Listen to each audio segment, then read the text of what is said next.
Wilderness podcast. This week we are at the GWCT Game Fair at Scudden Palace. It was a great weekend. I was only there, well, both of us were only there on the Friday, Saturday. On the Friday, it was pretty muddy. It was. But that was due to the previous day of setting up. They were incredibly lucky because, like the days before, it was chucking it with rain. Yeah, no, it was good. I enjoyed myself. Like I always do. It's one of my favourite game fairs of the year. And it's right on our back door, which is great. And we meet lots of people that we know, which is just makes it even better. What's amazing is actually when you speak to people that do a lot of the shows, they all say it's their favourite as well. It is. Yeah.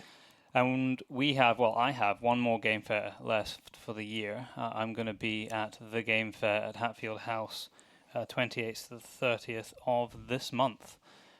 We are giving 2 tickets away for that game fair on our social media. So check Instagram. Have you got tickets for yourself? Do you know what? Actually, Charlie did email me and say, "Do you need tickets?" So hopefully they're coming to the house. Otherwise, I might have to steal the ones we've been given. I will get tickets. I'm sure they're going to let me in, since they did actually ask me to come and speak on the. They've got like this theatre there where they're doing a chat show type thing. So if you're going to be at the game fair, go and wherever that is, go and find it. I'm going to be on 2 of the days. One talking about our series. One of the days, I'm going to sit down, talk show. The host is going to be Charlie Jacoby, who we've had on this show before. Mm-hmm. We're going to talk about the Into the Wilderness series. And then the following day, I'm on a panel and talking about the Scottish government and policies that they're bringing in, which might affect hunting and fishing and shooting sports in this country. Mm-hmm. So I'm looking forward to that, actually. Yeah, I won't be there. No, you're going to be partying at a music festival. I will be. You got to do it sometimes. I've got a few news items, which I'm going to go through. I didn't know about these. Well, you go. Just a couple of very short ones. We do need to do a news podcast because there's a ton of news that's happened since we've done. Maybe should we do one this month? We were supposed to be away right now, but things have shifted. So I think probably starting next week we're going to endeavour to record one. So how about this? For our listeners, we'll put out a podcast in between this one and the next one. Yeah, so in a week's time. Yeah. The first thing is right now, although they've had a couple of hiccups with what they're trying to do, but I'm sure it's going to come off and get back up and running again. At the Sango Wildlife Reserve in Zimbabwe, there is a massive translocation of game going on right now, or just about to start going on, where they're moving, roughly speaking, about 8,000 head of game from this reserve, which is actually a series of private massive farms, to a reserve in Mozambique. And they're donating this game. And the great story here is that the reason that they have such great numbers of game and excess beyond what the land can actually take is that they run that reserve, or the series of farms, for hunting, for trophy hunting. And it's been so successful that they have this overpopulation. So instead of culling it just for meat, which is what happens across all of Africa, they've decided that they're going to donate these, give this game away to a reserve that doesn't have enough game over in Mozambique. And it's a great example of trophy hunting working for the greater benefit of species. We might very well be there at some point to cover that story. So that's happening right now. I have just come in 1 or 2 hours ago from being interviewed for STV News, which is the local news up in our area, although it covers all of Scotland, on Pacific salmon, which is not the same as our Atlantic salmon, which is what we're used to finding in our rivers in Scotland and across the UK. They are an invasive species, which I believe originally got brought in from America into Russia, found their way into Norway, and then found their way across the North Sea into our rivers. The BBC managed to report that the grizzly bear's food is in Scotland. Yes, they did. Well done, BBC. But hopefully when this report goes out either tonight or tomorrow, it's actually a good friend of mine who's running the news story. There'll be a little bit more meat on the bone than the grizzly bear's food. This is more for our Scottish listeners, because I don't think you can get STV outside of Scotland. No, I don't think you can, but we do have a lot of Scottish listeners, so check it out on STV. I'm going to be a very short interview, and they're also interviewing on that same news piece Chris from the Nest system. I'll tell you what, it will be on their Facebook page, because they put snippets of their top headlines on their Facebook page. So for everyone else around the globe that listens to the show, you can go on STV News Facebook page, and they normally have the little news snippets, and you can see Byron being interviewed for that. And the very last thing is, you will have heard one of the great guests that was on 2 weeks ago. We had lots of great guests on in that sort of series of interviews from the CIC, was Shane Mahoney. We mentioned him at the start. He came in about an hour through. If you have not listened to that, go back. And even if you just listen to it for his piece, go back and listen to it. But there's a lot of great speakers on there. He started something called the Wild Harvest Initiative a few years ago now. And the long story short of it is, he's trying to put a value on all of the wild game across America and Canada that comes into households every year, and work out what would we do if we didn't have this protein available from wild sources, which is being harvested primarily by hunters. It's something that would be fantastic to do here in Europe. It's supported by a huge number of organizations and companies, and I would love to be able to set up something like that in the UK and Europe. I think it's something we need to think about. But go and check him out, Conservation Visions, on the web. If you look at Conservation Visions or Shane Mahoney on the podcast, you'll be able to see him from 2 weeks ago, and also his own sort of series of lectures that he has on the podcast app. If you didn't see on the podcast Facebook page, I put up a picture today that was fairly funny, and it was a picture of a board in what looked like a shopping centre, and it was an animal rights group, and it was about animal testing. Don't get me wrong, animal testing in some areas is disgusting, and but you need to know the facts about everything. And it was a board, and there must have been about 300 brands that they were claiming was doing animal testing. And one of the brands they put up there was SoundCloud. Now, if you don't know what SoundCloud is, we use SoundCloud for this podcast to host our show on it. It is an online platform for audio. So I don't know what they're doing to test animals with listen to the audio. I'm not entirely sure. But maybe they're testing our podcast. Maybe they're testing animals. it. I mean, my dog listens to the podcast now and then. But I shared it more for the fact of you can't always take everything for face value, because that's obviously they've got their agenda, and they've just picked out 200 brands and plonked them on a screen. Plonked them on a screen and said, these people all animal test. Yeah, hate them, yeah. It's a bit like I think we've talked about this before, and the reason why it's in my mind is because Daryl was just filming sheep shearing a week ago for a film that we're going to be putting out very soon about Tweed. And there was that picture of with PETA, with the bearded man holding the baby lamb that was dripping with blood. What did you see when you were shearing sheep, Daryl? It was a very quick process. They didn't use a chainsaw to shear it, so the sheep came out looking like they'd been shaved. In fact, cleaner. Yeah, they looked happy. Well, bounced around a little bit and ran away. That was it. There was no adverse effect to it whatsoever. They were. Do you know? There's actually, I don't know if it's today or it's this week, but there's a Kiwi guy down in England trying to break the world record. I thought he was an English guy. He's just done. Was he an English guy? Did he break it? He broke it. Yeah. 2,000 sheep in 50 hours or something like that. He had to do one every 45 seconds. It was ridiculous. Anyway, no sheep were harmed in the breaking of that record. Oh, congratulations. I don't know your name, but congratulations for breaking the record. Yeah, that is some hell of a... Because I watched the guys doing it when I was filming the sheep shearing, and it is physical work. He must have been knackered. He must have been knackered. Yeah. We have our wilderness hunts, which we talk about every so often on the podcast. Now, the one that we have up in November is fully booked. It was fully booked basically as soon as we released the dates again. The January dates are the 11th to the 13th, 2018. We have 2 spaces of the 4 spaces available already booked. So if you are interested in that, you need to get in contact pretty soon, because it's not going to take long, and we haven't really pushed it, or it's really been people from last year who couldn't get on. So I would get onto that. Check out our website, thepacebrothers.com, hit the Wilderness Hunts tab, and you can read all about it, see the pictures from last year, see all the pricing, see what the story is, and if you have any questions, shoot us an email, and we'll give you a call back. If you look at our websites, you'll notice that they are slowly being updated with...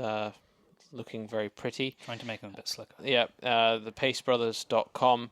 That has all the stuff that me and Byron get up to, and then if you go to paceproductionsuk.com, was it just paceproductions.com? That's paceproductionsuk.com. I didn't even know our own website. That is our production company's website, and we shall talk about some services in a minute, actually, that we're going to...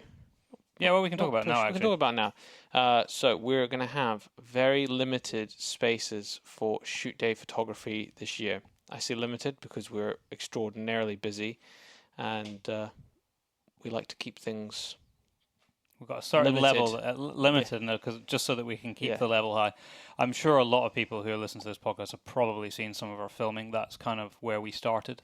But if you haven't seen our Instagram account, that's a lot of our photography's on there. Yeah. And if you want us to come and do shoot day photography, this is not a free service, I'm not offering this for free, then please get in contact with us. Yeah. I have to say, actually, it doesn't even have to be shoot day photography. No, it doesn't. It could, in fact, be a stalking day. Yeah, it could be anything. It could be anything. The point is, it's something that we are now doing, whereas we've always done our photography basically for ourselves. And our film production company is focused on film, which we still do loads of. But we're going to do a bit of photography because we do a lot anyway for ourselves, and we've been asked. Yep. So. We also offer underwater photography if anyone wants that. We have a qualified diver in the room. Yeah, and I'm not talking about a paddy diver either. I'm not knocking anyone that's done a paddy course, but it is a bit of a joke. I mean, I have done many, many years of diving. So. And you have done the paddy course. And I've done, yeah, exactly. And so have I. So hang on. So I am very qualified to say what I think about it. And that is because I not only have I done the paddy course, I've done a commercial diving course, and I've done the Navy divers course. So I have done all three of them, and I can quite frankly say that the paddy course is a joke and probably gets people killed. You realise that we're going to get emails from people getting upset. But I'm not knocking people that have done the course because I think it's an amazing thing to do, and it opens the door for you to do it. I am just knocking, I think, the amount of training that you get. And then you're thrust into the world of diving. But that's when your own being sensible in yourself comes in. Yeah, your own limitations. Yeah, where you got to know what you do. But I sometimes get the feeling people come out and they think they're like the daddy. The daddy, and they're like, oh, I can do anything now. Where calm down, just slow down. You know, my training when I was a Navy diver was 2 years, not 3 days. Yeah.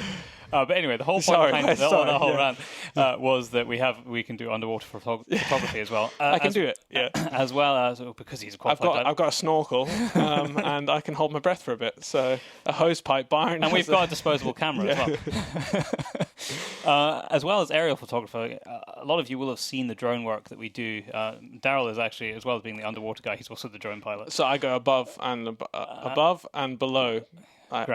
Below ground, and I am a qualified drone pilot. So we're doing, we do a lot of cinematography with our drones, but we're also starting to do some surveying as well. So you never know. These things, there might be services that you need. So go and check out paceproductionsuk.com, a plug for our own production company within our podcast. It's the first time we've ever done it, actually, yeah. And the production company has been on the go for longer than the podcast. So I think we're doing pretty well. A lot longer, yeah. But I might add that we are actually very busy. So if you want something, you can't ring up and say tomorrow because it's not going to happen. Yeah, or very, very unlikely. Yeah. And actually, no. I should rephrase. It can happen if the price is right. It's amazing how many people think of things at the last minute that they would really like, whatever it is, pictures or footage. Yeah. And it's not like in 2 months' time, even though they've known about it for a year. It's next week. With a bit of time, we can normally plan. Yeah. We had a competition winner. So the last competition that we ran was for a Caldwell front shooting rest. Yeah, apologies that we didn't do a live video or anything like the game. Yeah, sorry, it was hectic. It was hectic. We are only human, and sometimes we do forget things. Yeah. I'm sorry. Yeah, but we did give it away. We did give it away. And to someone, not one of our friends or anything like that, we did give it away to someone that had entered the competition through Facebook. It was Facebook, yeah. They won, yeah. His name was Scott Reed. And I'm pretty sure it was actually his daughter who tagged him in it for him to enter. So good on you. And she actually brought her dad to come and pick it up from my house last night. And there's a picture on our podcast page of Scott picking up the Caldwell shooting rest. So I really hope you have a good time with it, Scott. That's pretty He says cool. he does a lot of long-range shooting, so he's going to use it for load development. So which it went to the right person. It did go to the right person. Now, so we're rattling on a bit before the show, but I think we deserve it because we've not had enough of our fill over the last few weeks. We've had lots of other people talk. I have been filming bees last week. Daryl's a little bit besotted by this. Yeah, in Tomartin.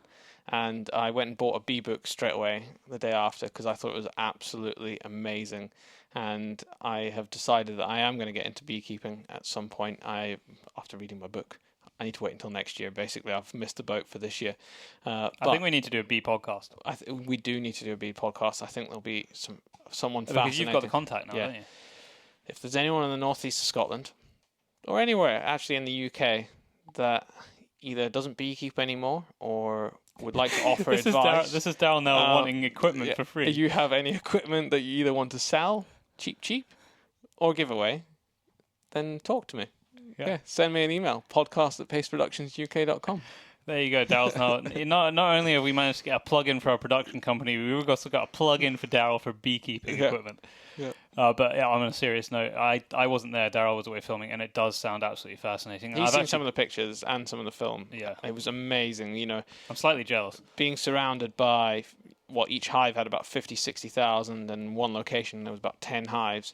And being surrounded by that number of bees, it was the first time I'd ever done anything like that. And it actually gives you a little bit of an adrenaline rush for the first time. You're getting a bit of a buzz. It was really nice, but the bee suits don't work too well, and I got stung twice. And I wasn't even moving much because I was filming. But the guy that was with me, he'd been beekeeping for 30 years and did it commercially. And I said, well, what's the point in having these suits? And he said, it's good for the mind to know that you're protected. You got a bit of material between you and the bees. But he says, but sooner or later you get stung with that number of bees. He was hardcore. He had a pair of rubber gloves on, so you wear rubber gloves, and I tucked mine in really nicely so they couldn't cut my sleeves. He hadn't even bothered to tuck them in. It was like he just slapped them over the top. The bees were all going down his sleeve and everything. He was getting stung left, right, and centre. And he was like the Terminator, didn't even care. Not a flinch. Not even a flinch. I was amazed when Daryl brought all the gear back into the office. Everything was waxy. Yeah, waxy with the bees all over it. On their feet, you said? Yeah, they were just waxy and polleny all over it. And they'd only just kind of woken up and started to get going because when I was there, they hadn't actually produced any honey. So they were getting the party started when I was there. Now, you need to think about how people enter the competition while I tell people what they can win for this podcast. So Daryl's going to think. Okay. What you can win is a Hornady reloading manual, but this isn't like the Hornady reloading manuals we have been giving away in the past, and we have given away quite a number of them. This came straight from the distributor down south where I was doing a filming project, or I was consulting on a filming project down there, which I'm sure we will be able to tell you about fairly soon. It's nothing really to do with us, but I was consulting on the reloading aspect of it, and so we will tell you about that soon. So this is the latest edition. It is the 10th edition Hornady reloading manual, and what is cool about this is it's got the Creedmoor loads in it. So if you are a shooter, you probably will have heard about the new, I say new, they're actually not that new now, but they're really just coming into this country now, the Creedmoor loads, and they're in this book. So it's the 10th edition, and this is what you have a chance to win. They're worth quite a bit of money. They are worth quite a bit of money. It's a great thing to be given and not have to go and buy. Yeah, no, definitely. Daryl? It is. We've not done one for a wee while, and I know there's a few people out there that did ask, could we not do picture competitions because they couldn't enter for whatever reason, they might have a camera or anything, but we will include you if you come under the category of you don't have any good pictures or you don't have a camera for whatever reason. You can email us to enter, but in fact no, it won't work with this competition because I want to do a vote. You want to vote? Yeah. Well, I mean, we promised that we wouldn't do every competition a picture competition. We haven't. The last couple haven't been. So I think we can do it. We can do a picture competition. So this one is going to be a picture competition, but what is going to happen is that we're going to pick the top 5, and then people we'll put them all up on our Facebook page, and might even put it on the Instagram page. I'll figure it out in a minute. We'll put them all up at the same time. And then it'll be a vote, so the most amount of likes. So there you go. Yeah, so that's where you have to go onto all your friends. And by the way, it can be a picture of anything. We're just going to go anything. The thing is, we're not judging it, apart from the shortlist. Yeah. So, shortlist of 5. So whatever you think is going to appeal to people. Literally anything. Landscape, wildlife, shooting, fishing, hunting. Adventure, you name it, you can do it. You're looking for something. I was looking for my paper, but I think I only had one thing left on it. Daryl's looking at my feet, and I've went to pick up the Hornady reloading manual. I bet you put it inside the book or something. It doesn't matter. I knew what the last thing was I was going to say. Okay. Is that pretty much it? Are we almost wrapped up? Yeah, I think we're... I should probably just actually say what this podcast is about. This podcast was recorded... I'm not sure if you said this at the beginning. This podcast was recorded at the GWCT Game Fair. We brought you a very similar podcast to this 1 year ago, almost exactly. Very popular. Except the topic is completely different. And the generator ran out of diesel. Yes, just to remind people for what episode that was. But no, they'd sorted it this time. In fact, it was incredibly smooth. It was. Different microphones this time as well. So I'm going to try and tweak the audio a bit, but it's what you expect. It's in a marquee. There's a generator behind. You can hear a bit of background also a noise. kitchen right next door. Yeah, they were clattering plates. Clattering a lot of plates. They got told to I keep noticed quiet. someone went through and told them to be quiet, but I can't cut that out. No. It's impossible. So just bear with us. Yeah, it's pretty good though. Yeah. It's not. We struggled a bit with the CIC stuff because we weren't there for some of the actual speeches. Yeah. But this we were there, so it's not too bad. No. The topic for this debate. Well, first of all, there's 2 sort of case studies. Which you hear first. Yeah. And it's really interesting examples of where hunting and the local community have worked together and sort of public access to local amenities and local resources from the land and wild resources. There's 2 case studies, and then they open it up to a bit of a panel debate with you're going to hear Rory introduces all of it. I'm not going to double up. Yeah. But it's about public land use essentially and public access to wild resources. I'm on the panel.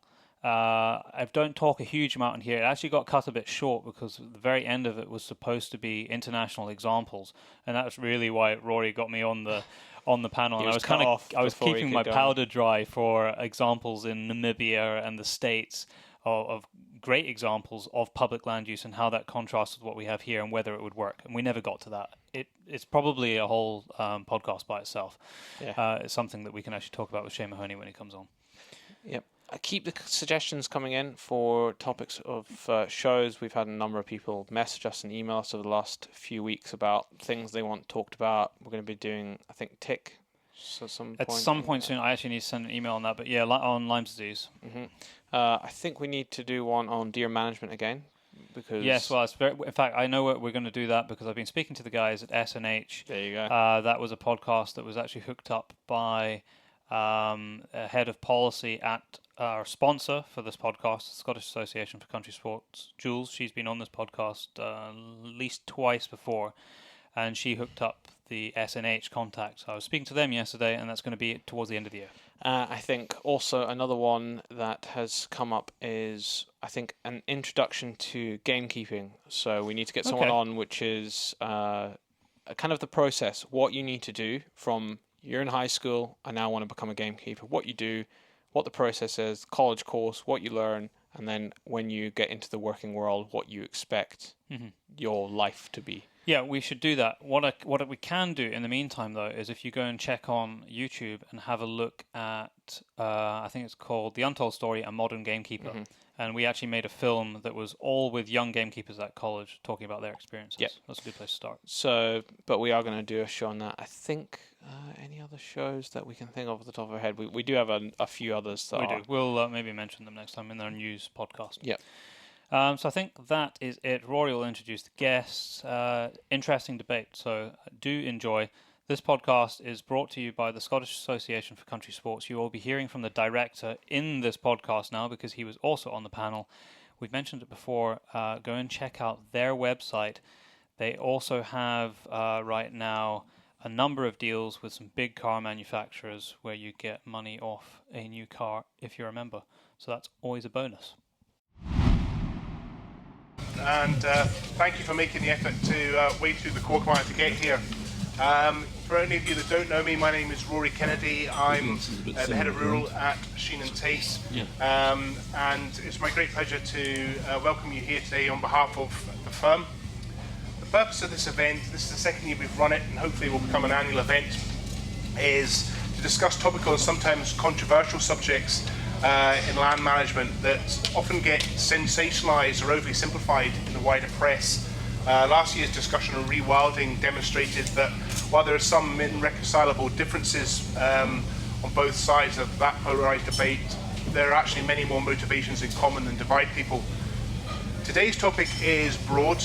We're looking at field sports as a community enabler, and it touches on topics such as deer management, land reform, community empowerment, all core celeb of the Scottish Government. However, we hope to turn this on its head and approach it from a very much a field sports angle. We have two fascinating case studies to start off with. By coincidence, both Hebridean. One will be looking at community engagement in field sports under traditional private land owning model, and the other one looking at it from the point of view of a community trust, both with very positive outcomes. While we're on a bit of a tight time frame, we're going to then move on to a panel discussion. If there is time at the end, delighted to take questions from the audience, obviously time depending.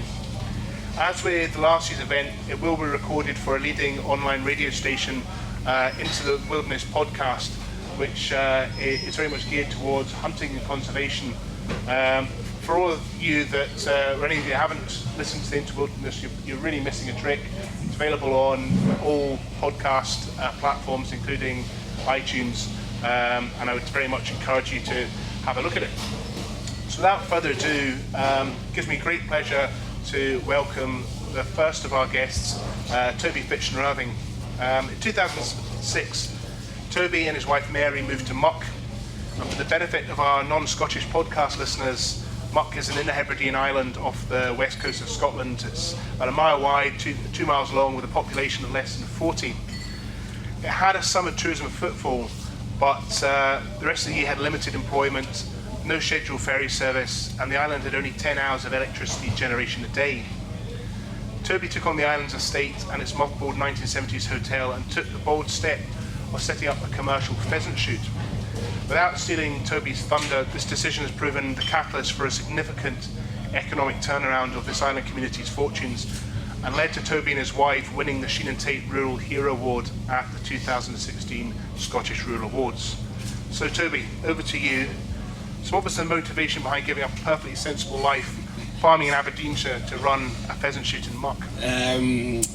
Well, I mean, my wife is from the island, so she was born and brought up there, and we have 3 young kids, and I think the main emphasis was to get back to the island so they could be schooled there. So we always wanted to come back. It was always going to be the plan, and we were very lucky to have the option to take on my wife's uncle's guest house at the time. He had retired and was looking for someone to take that. So timing wise, that was our sort of slot to get back to the island.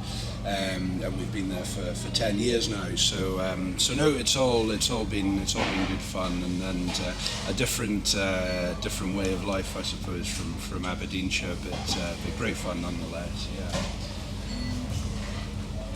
So some of the surrounding islands have attempted to have pheasant shoots over the years. I think there was one on Rum, Egg, one in Cole. That all failed. You must have been faced with quite a large amount of scepticism when you said, this incomer from the mainland is going to set up a successful pheasant shoot. I think the idea of driven shooting, which is what we're known for on Muck, was very alien to everyone out there. It was, shooting on Muck was limited to possibly the odd goose out of a Land Rover window. There was really certainly nothing formal was based there before we came back. And the idea of putting pheasants down, everybody kind of understood but didn't really know the nuts and bolts of how the shoot would work. It's taken us 10 years to get to where we're at now.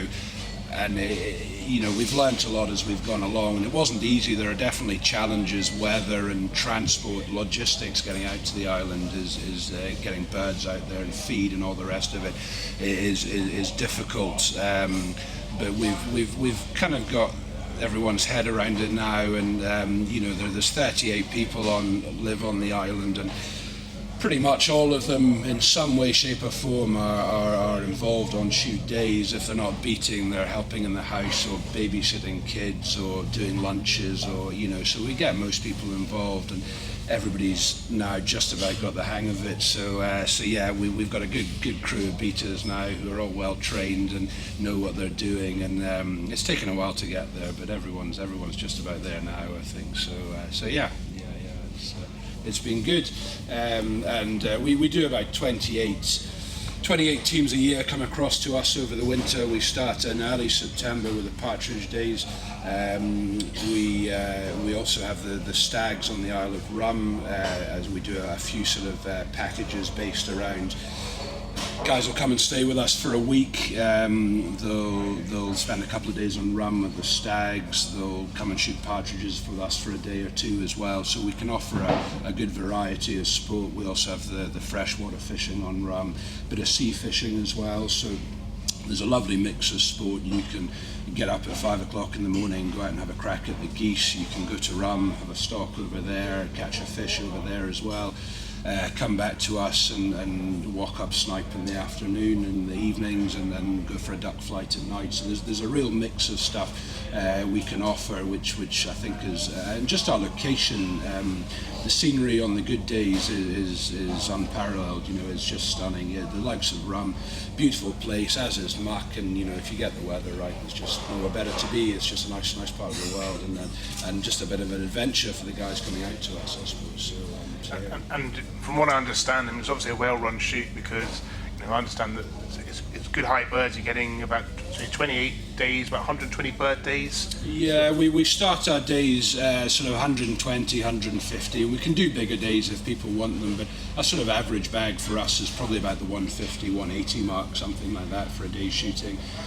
We've got Muck, on the face of it, looks like a relatively flat island compared to our neighbours, but there's lots of nice lumps and bumps and cliff faces and things like that, so we make the most of it, and we've learnt as well. We made a load of mistakes at the beginning, but you learn as you go along, and we've been at it now a few years, so we've learnt what works and what doesn't work, and the wind's a big factor with us. It's quite a windy place in the winter, so it's just getting the wind directions right and getting the driving right, and getting the guys in the right place. And yeah, we can present some good birds. Traditionally, there's not, it's not like your sort of classic pheasant shoot with well-established woodlands. You've had to make an attempt. You've planted what, 25,000? We've planted about 50,000 trees, and we've planted about 50,000 trees with some hedging thrown in as well. So it's a wild shoot, a pretty wild place. We used to put pegs out for the guns. We've given up with that because the wind can change in a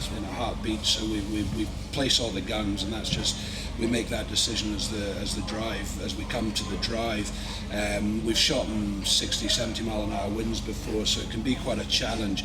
And some of these partridges coming off the high ground is pretty much all off heather and scrub ground. The forestry now, the trees we planted at the beginning are starting to come to life. It takes a long time for them to get going out there, but the sort of early forestry we've done has done well and is now providing cover. So we have a few pockets of forestry, but most of the partridges certainly come off the hill ground, and that seems to work reasonably well. So, yeah. And a key thing about the initiative that you've run in Muck, previously you had a summer tourism footfall, but really nobody went to Muck in the middle of winter, whereas obviously pheasant shooting being predominantly a winter sport, you now have finally have a scheduled ferry service during the year. We do. So we have CalMac provide a ferry service year round. We have, I think, 5 boats in the winter and up to 4 boats, five boats in the summer and up to 4 boats in the winter. So yeah, that makes a big difference. We also use a lot of charter boats as well from local businesses to bring our guests out. The days we shoot don't always fall into scheduled ferry days, so we have a lot of charter boats coming and going the whole time too. So that's made a big difference. We were very busy in the summer, and it's getting busier and busier, but it is a very short season, so at home we can get, by April there's the first of the summer tourists are turning up. It's flat out April, May, June, July, August, and by September it's starting to sort of tail off again. So the shooting season works in very well with that, so we get going kind of September time, just when the summer trade's starting to slip off.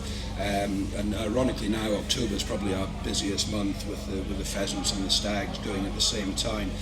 So that sort of last 2 weeks in September, first 3 weeks in October is our kind of busy season, and we can have up to probably 25-30 guests on muck every week, and maybe 10 or 15 on rum as well. So there's a lot of people coming and going out to the islands at that time of year. And we obviously finish on rum on the 20th of October. But we keep shooting at home until the end of January, so we have guests coming right to the end of January, which has extended the season. And critically, what has been the impact of that? Because that's really changed the dynamic of the island. How's that helped the local community, and particularly from an economic point of view, local businesses? Yeah, so I mean, we've worked out we have somewhere between maybe 300 and 400 guests coming out to us and rum over the course of the season. Just on bed nights alone, we've been doing a bit of research, and we reckon that our guests on average are spending about 120, 150 pounds a night on accommodation, on meals and on booze and all the rest of it, and we reckon there's somewhere around the sort of 180,000 mark just going into local accommodation providers, meals, restaurants, all that sort of stuff. Just before they even pull the trigger, that's what's going into the community. We're supplying game as well locally. We've got the boat charter companies. We spend a lot of money with them every year. They do a great job for us. We've got the local fisherman on the island who's catching shellfish for us right through the season to feed to our own guests. We've got beaters, gillies, stalkers, all those guys who live either on the island or round about us, who are all flat out at that time of year. And we have a full-time gamekeeper at home who is, we live in a very small community, and it sounds, one guy's come with his family to work for us full-time, but it makes a big difference at home. We have a primary school on the island. There are 9 kids in the primary school at the moment. It's doing really well with a small population like ours, and it's nice to be able to add to that and bring somebody to the island with a young family, and they're working for us full time now as well. So it has a lot of knock-on effects as well, and that happens from Fort William right the way down through Loch Arbor and then onto the islands especially. But we reckon most of our guests spend roughly 4 nights on average, either with us or on rum, or in hotels in Arisig or Malig or up to Fort William. So there's a big knock-on effect, and all these places tend to be pretty quiet at that time of year. So the local hotels are pretty chuffed to get guys, and our groups, especially coming to us, are usually based between 8 and 16 people. So there's a good volume of traffic coming through at that time of year. And from what I understand, say the island's a mile wide by about 2 miles long.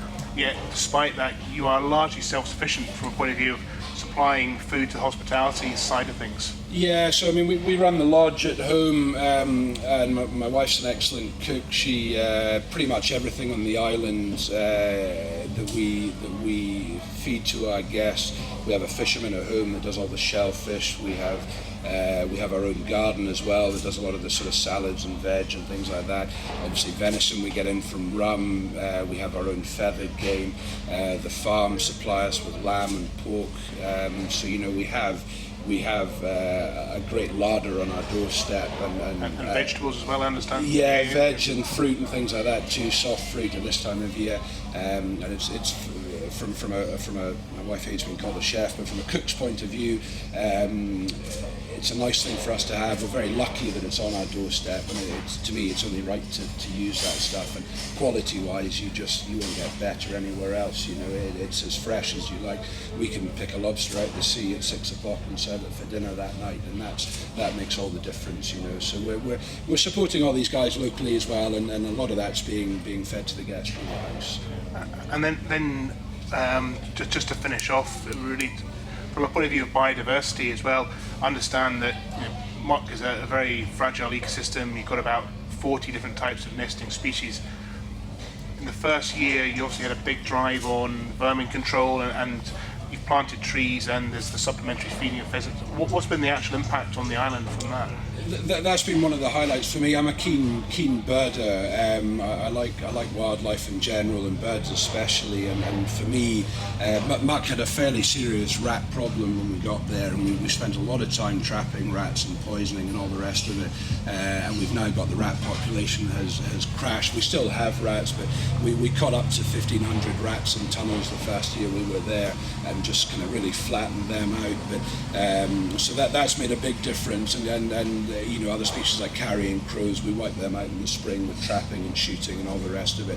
We're lucky there. We haven't got foxes or stoats or anything like that, but we can, just by controlling the rats and controlling the crows, it makes a huge difference. And we're now seeing, the snipe numbers have gone through the roof. We've had lapwings breeding there, which have never happened before. We've got probably 20 or 30 pairs of lapwings at home now breeding. We have curlew breeding there as well. A huge array of wildlife and everything. We get we have golden eagles nesting at home now, which we're only 1,600 acres, and for golden eagles to nest on such a small site is they're there because they're eating birds. There's no other reason they're there. They can survive there because of that, and it's lovely to see them. And we have everything from sea eagles passing through to merlin as well. So you get the full work of raptors, lots of songbirds, and the waders especially. It's nice to see them flourishing there, and they're doing really well. And that's largely, I think, down to just the control of rats and crows. There's no magic success to that. It's just hard vermin control makes a big difference, I think. And you managed to do that, and the main purpose of it, I suppose, is achieving an efficient shoot, and you're getting about an 80% return, as well as all the environmental benefits. Yeah, we have a good return rate. I mean, our birds are captive, more or less. They're surrounded by sea,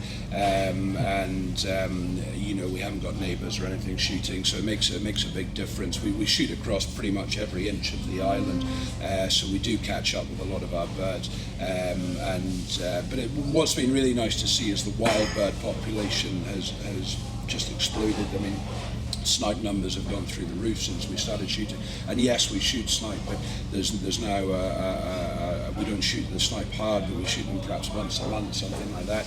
And the snipe numbers are building each year, and we're shooting more and more snipe and seeing more and more snipe, which is lovely to see. And then you have all the follow-on from that, so all the other waders are doing well out of that as well. So it has a knock-on effect. We're clearly doing what we do because of the game, but the knock-on effect is that all the other species are benefiting from that, and we feed right through, so we never stop feeding. We've got, apart from a few game crops, we have no cereal crops on the island, so we feed all year round, and there's always food for something there. So I think it's a great case study, and it just shows that you can have community engagement and a huge amount of benefit to local ecosystems from the private land ownership model of Fieldsports. Now to show a bit of balance, we're looking at the other side of land ownership, and I'm very pleased to introduce Gordon Cumming from North Harris Trust. Just to give you a bit of background, Gordon is land manager on the North Harris Trust. It was bought by the community in 2003. The Trust's 25,900 hectares represents one of the largest community-owned estates in Scotland, and has some of our most remote and rugged terrain, including the highest peak in the West Isles. The Trust manages the land on behalf of the community and is open to all residents, and is run by a board of locally elected volunteer directors. With around 1,000 inhabitants, North Harris is sparsely populated, and most of those people, or certainly half, live in Tarbert. In 2004, the Trust facilitated the establishment of the innovative Harris Stalking Club, providing community-based stalking that is open to anyone living in the Harris or South Locks area of Lewis. It's run by the members as a separate body of the Trust. So, Gordon, thank you for making the effort to come down today. Could you talk us through how the Stalking Club operates and its main benefits to the community? Can I just say a little bit more on the history side, the introduction there that you said, Rory? The Stalking Club for North Harris is focused entirely on the hind stalking side of things. We actually manage the deer population in partnership with Avonsuya Castle Estate. So when the buyout of North Harris took place, the community purchased the land, the associated stalking and shooting rights, whereas the fishing rights and the big house, Avonsuya Castle, went to another private landlord, and that's still very much run as a sporting estate in North Harris, and so we manage the deer population alongside Avonsuya Castle. However, when the buyout took place in 2003, you can imagine there was quite a lot of negotiations with Avonsuya Castle Estate. They had an established business, they employ a lot of people in the community, and the estate's part of the heart of the community, and certainly as a community landlord we didn't want to see that interfered with. So straight away agreement was made that Avonsuya Castle would have a long-term lease of the stag stalking rights. That was where they made their money, and the stags were important in attracting their guests and extending their season. Excuse me, can I have a wee drink? Yeah.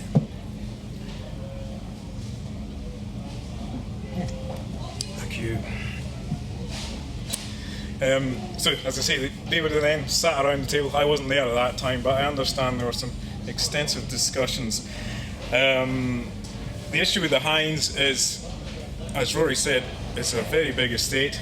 There are places where you would have to, after shooting a hind, you'd have to drag it 8 kilometres uphill to find your quad bike, because you really don't want the quads running all over the place. And places where it's 10, 11 kilometres to a road. So taking hinds off the hill in the winter, short days, wild weather, it's not really that attractive a proposition for guests a lot of time. People would book to go stalking, and of course ferries wouldn't run. So there were all sorts of issues with taking the hinds. We also had a situation where you suddenly got a population of 1,000 people who own the estate, and they're thinking, well, actually we can go out and shoot the deer now, they're ours. So something had to be put in place formally to make sure that people understood that the deer was to be properly managed, and no, you just can't go and pop one out the window of your van. Okay. So the suggestion was that we set up a deer stalking club, and as Roy said, the club itself is a standalone group. It's not a part of the trust. It has its own constitution, its own bank account, and its own insurances. We do limit the club membership to people who live within Harris. I think there has to be a community buy-in to the deer management. I think it's important that the membership comes from within the area that they're working on. And we've restricted the membership to 25 members. Now that's partly linked to the number of hinds we expect to take off the hill a year. We are at the moment taking about 40 stags and 80 hinds, and that's in line with a deer management plan. So there's 80 hinds. In the first instance, we would be speaking to Avonsuya Castle about their interest in those hinds. So they would get a quota, and then what's left over, and it's usually more than half. So at the moment it's actually split 30-50 between the Avonsuya Castle and the Stalking Club. And 50 works really nicely because there's 25 members, so they get 2 each. So it's working very well like that at the moment. Now, the membership themselves, of the 25 members, the vast majority that now have DSC1 certification to make sure that they all know what they're doing and they're acting properly on the hill. They all, of course, have to be firearms compliant. We insist that they have to go out in pairs to keep an eye on one. Well, it's a health and safety thing, but it also means they're keeping an eye on one another when they're out on the hill, and we've got people to corroborate any stories that go out and about. One of the key parts of the kind of running of the club is the booking system. Before our members can go out onto the hill, they have to book online on a Google Calendar. The same Google Calendar I'm sure a lot of us use. But it works really well because it's open and visible to everybody. So we've got 25 members who can book a hind out on the hill. They just go online, book on the calendar, and everybody else that's on that calendar gets a notification to say Murray and Murder are going out onto Chiragavor tomorrow. And immediately you've got all those eyes keeping an eye on what's happening. Everybody knows the score. And when they come back off the hill, we insist that they have to put another record onto that calendar to say, roughly what they've shot, what they've seen. So we've got an instant idea of what's happened. Because you can imagine with this club, there's a lot of rumours go around about, and the biggest or the best way to tackle that is to make sure that the information is right out there immediately. They're also required to keep proper game book records, but they're handed in at a later date, so they're all issued with pro formas. So for every animal we get a record, a full record of what they have taken off the hill. All that is my job at the end as well. I oversee that calendar and what everybody's activities are, and at the end of the season I like to get that data together, collate it all and report it back to the club and to the estate, and even hopefully as the deer management group gets organised we'll spread that information further.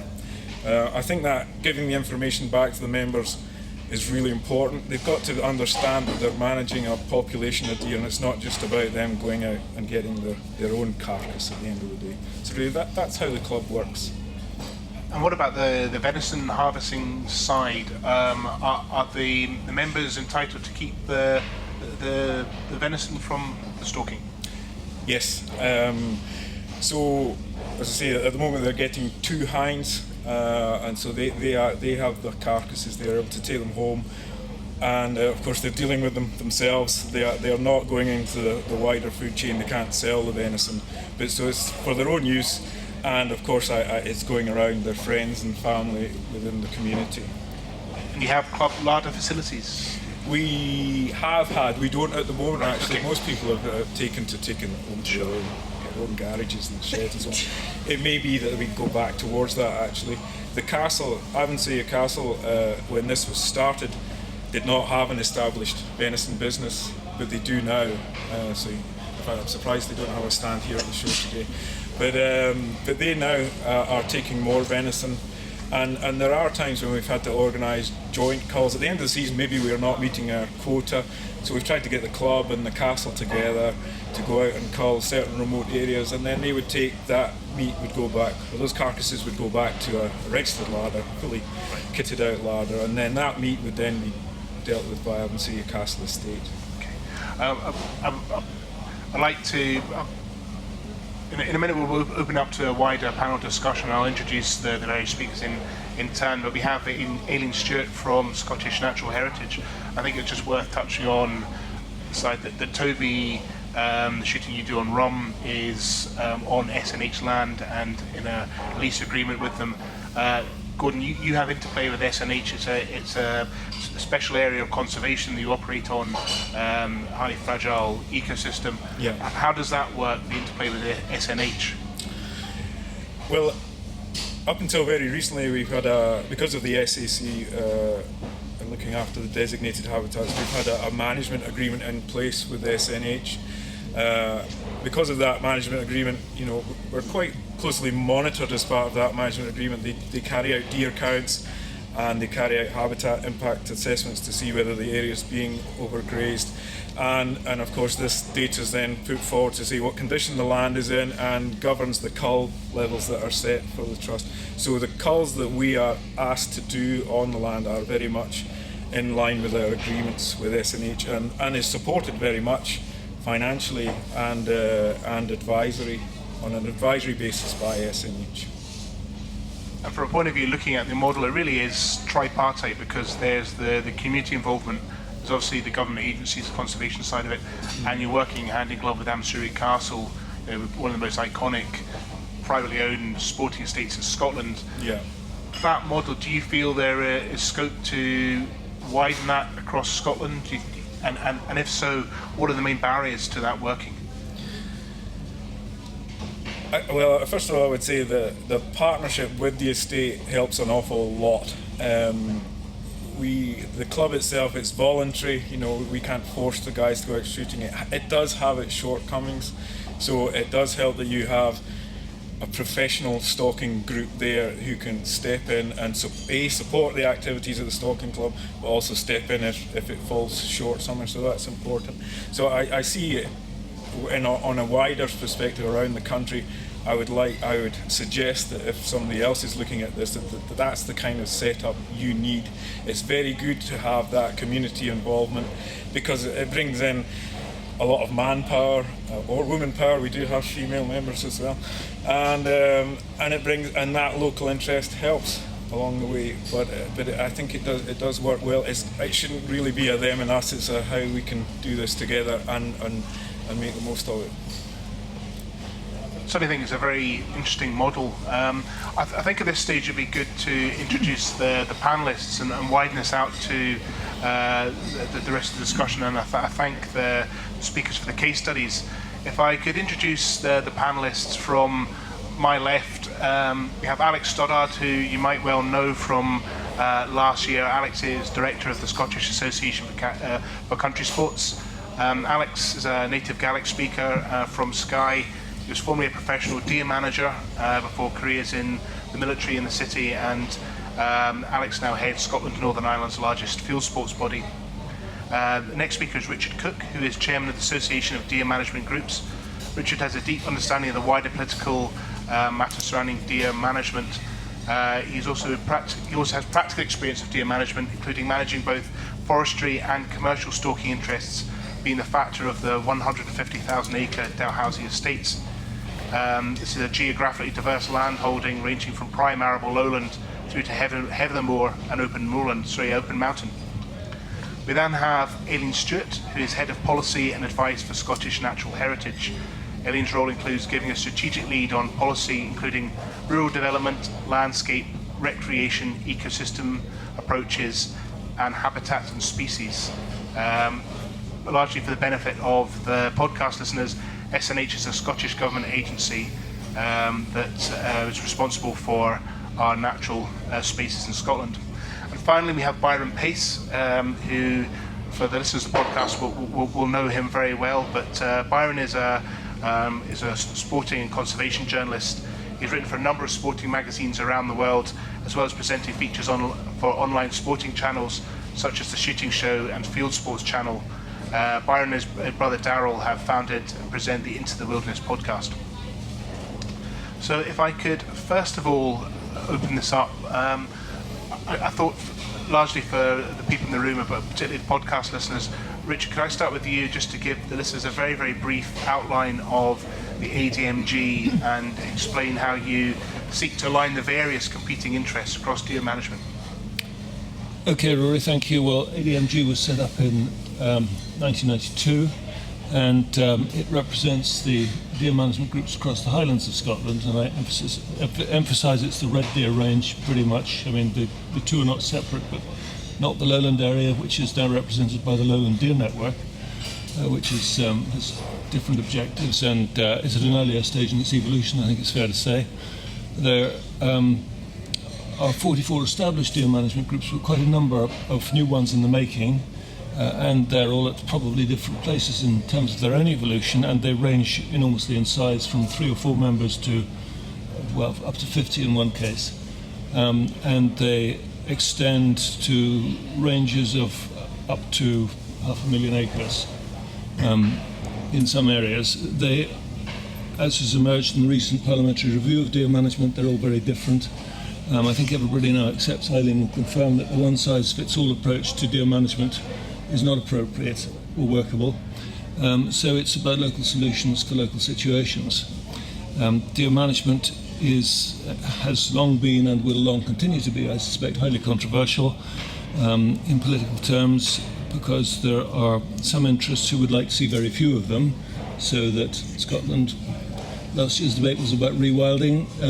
Scotland will become more like Norway, which had a very long period with very little grazing, over 100 years, and much more woodland cover than Scotland has. But I think it's debatable whether the people of Scotland and the people who visit Scotland actually value a wooded landscape or the open mountain scenery that we're famous for around the world. So there is always a debate about that, and deer are one of the engineers that keep the land the way it is, largely, but by no means totally, devoid of woodland cover. I think another point that has come out recently in the political discussion is that it's not just about deer, it's about grazing and herbivore impacts as a whole. And until we understand that, a single, rather obsessive approach to one grazier is most unlikely to give us a sustainable management approach. And there are quite a few conflicts in government policy, which in some cases is not the fault of either Scottish Natural Heritage or the Scottish Government, because a lot of it comes from Europe. But there is still a situation where to get your subsidy under the single farm payment, you need to maintain your sheep numbers or indeed increase them in some cases, whereas at the same time we're being urged to reduce deer numbers. Now, whether that's the right economic trade-off depends, as I say, on local circumstances. Looking to the future, my personal view, and this is going back to your discussion last year, is that we can all make a little more room for nature at the same time as maintaining our economic activities. Deer stalking is important both for its employment contribution. We carried out last year, we commissioned an independent consultancy report on the economic impact of deer management in Scotland and came up with a figure of 141 million, which generates 2,520 full-time equivalent jobs, which is actually far more bodies than that, because of course a lot of it is seasonal. That has an important part to play, particularly in the areas where there isn't much else that can be done in economic terms. So the way ahead, I think, is more integration between different land uses. I mean, the private estates have been doing that for years, but in some respects it's only just being discovered in the broader spectrum. And I think there is room for the government policy to expand woodland cover carefully, not in the way that was done in the 80s in the peatland areas. The other government policy, which is of real interest at the moment, is peatland restoration and carbon sequestration. And deer management groups in their plans are being expected to address all those aspects because of not only their private benefits to the landowner in question, but also because of the public benefits that they bring. And that's me, shot my bolt. Thank you. Thank you, Richard. That summed up very well indeed. I often think it's quite a curious quirk we have in deer management in Scotland, that you can have one glen, and at one end of the glen you have a conservation body or somebody that's looking at rewilding, and every deer is seen as a cost, and there's contractors going in and shooting at expense of the landlord. And then the other end of the same glen, where the deer moving between the two, it could be a commercial model where that deer being taken off the hillside would have a direct cost to the shooter of £500. It would be worth thousands of pounds to the local economy, and the two are quite far apart. And really, I think North Harris Trust is an example maybe of somewhere that's in the middle. There's the Basque scheme in Arran, and the Scottish Association for Country Sports has recently started a similar scheme in Dumfries and Galloway. Alex, if I could bring you in, could you just give us an outline of how the SAC scheme will work, and what were the key motivations for SACs behind that? One of the key motivations was the accessibility and affordability of sustainable hunting opportunities, both with rifle and shotgun. And one of the main gripes that we get from members across the UK is that they're struggling to afford their hunting, shooting activities. So for a while we've been trying to find a way around that. And albeit you need to pay for leases and there's an element of cost recovery, what we're looking to do now is to create a sustainable model for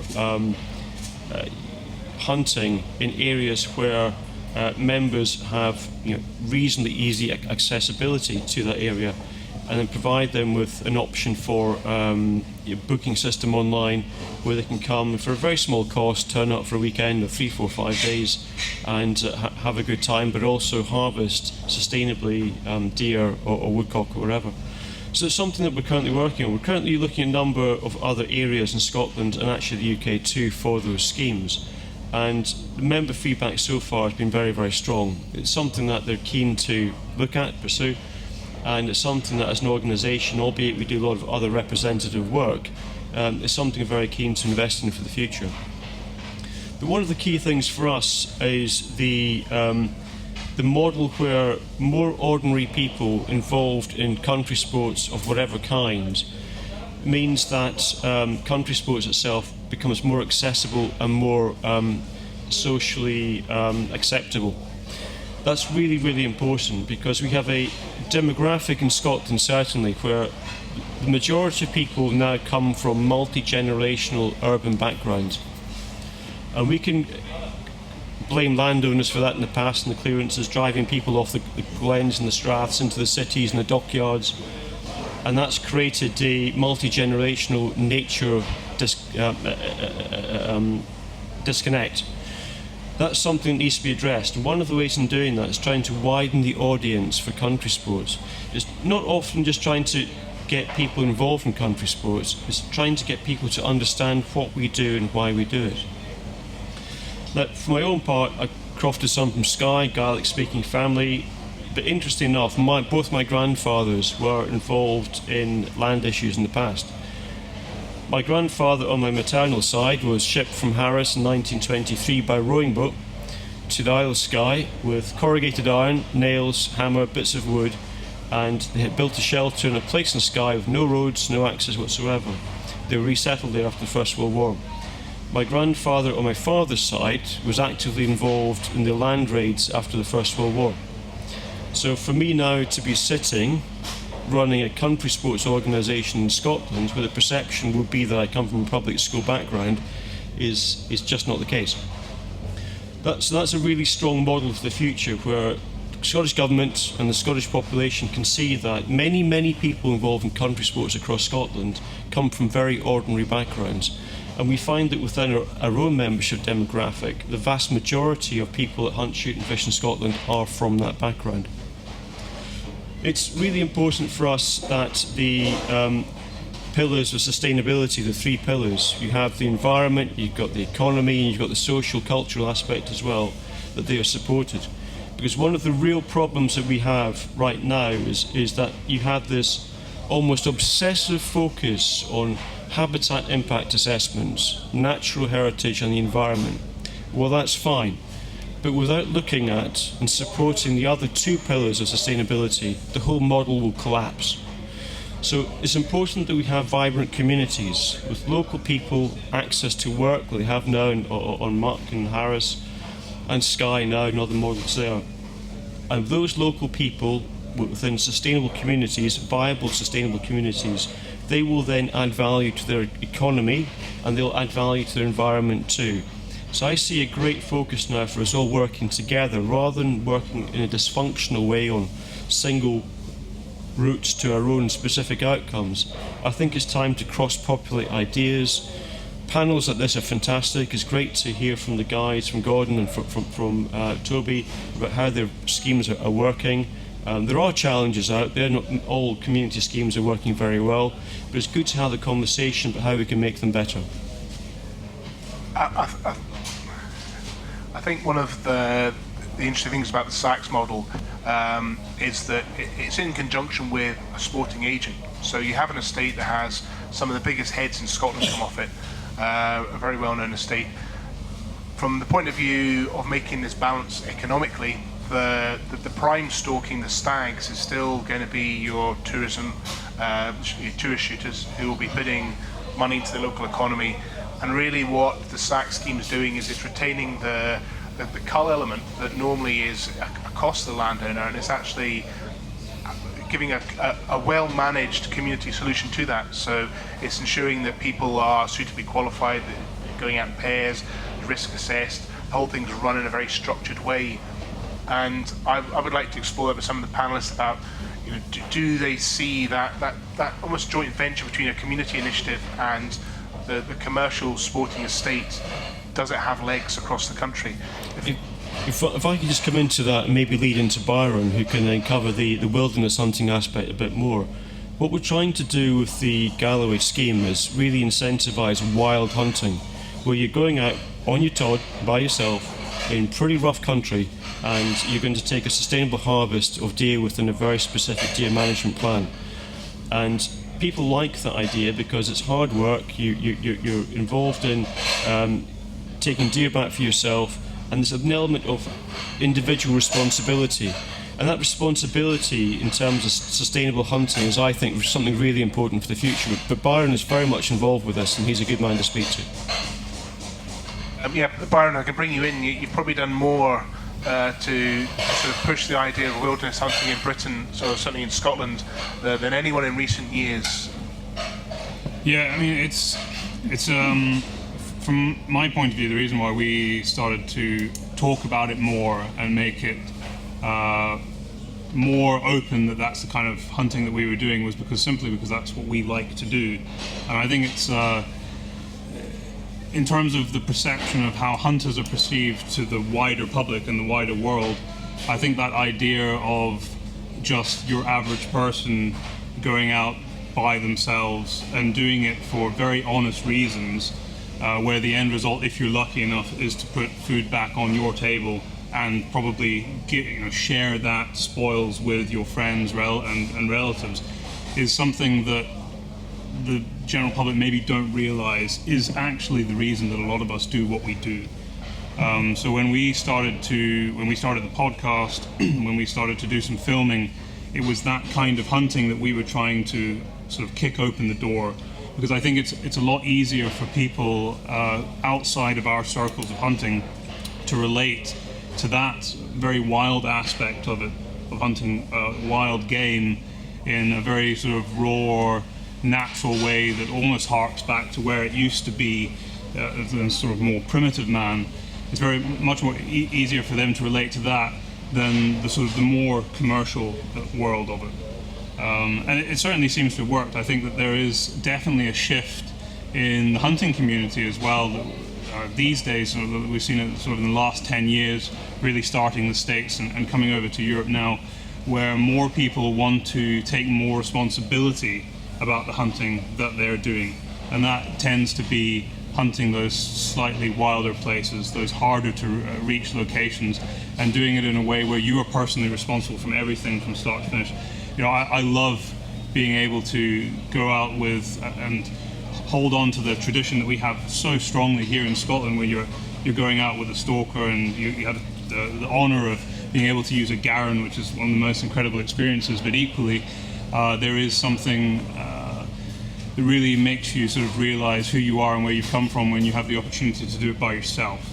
And that's kind of what we were trying to show with the filming that we did, and through conversations like we're recording this conversation here, and people that we brought on to the podcast who were trying to portray similar sorts of experiences, and then also explain all of the knock-on benefits of that, which we've already heard some of that with regard to habitat and biodiversity and just the general management of game.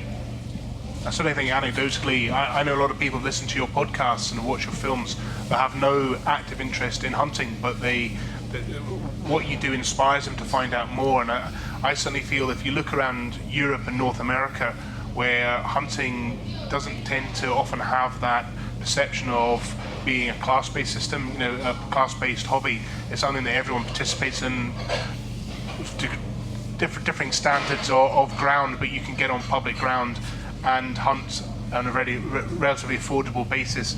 There's actually less of an anti-hunt agenda in politics as a result, and I think there's maybe a slight pang of envy behind a lot of the anti-field sports movement. Richard, if I could bring you back in from a point of view of that model, of that sort of third way sort of approach to deer management and field sports,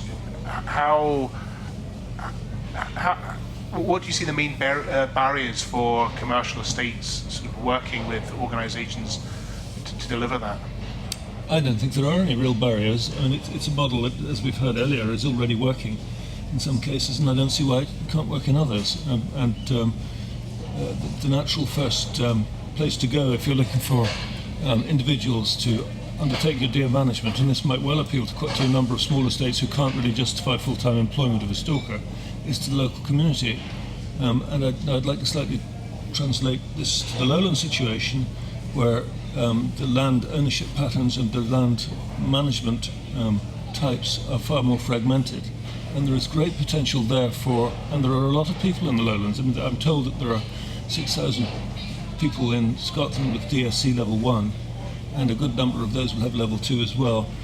Assuming that follows the population density to some extent, one would assume that at least 2/3 of those are to be found in the lowlands, and they're all quietly getting on with their hobby, which is deer management, and they take it, because I've worked with them pretty closely in the Lowland Deer Network, they take it very seriously. They take the training aspect. They're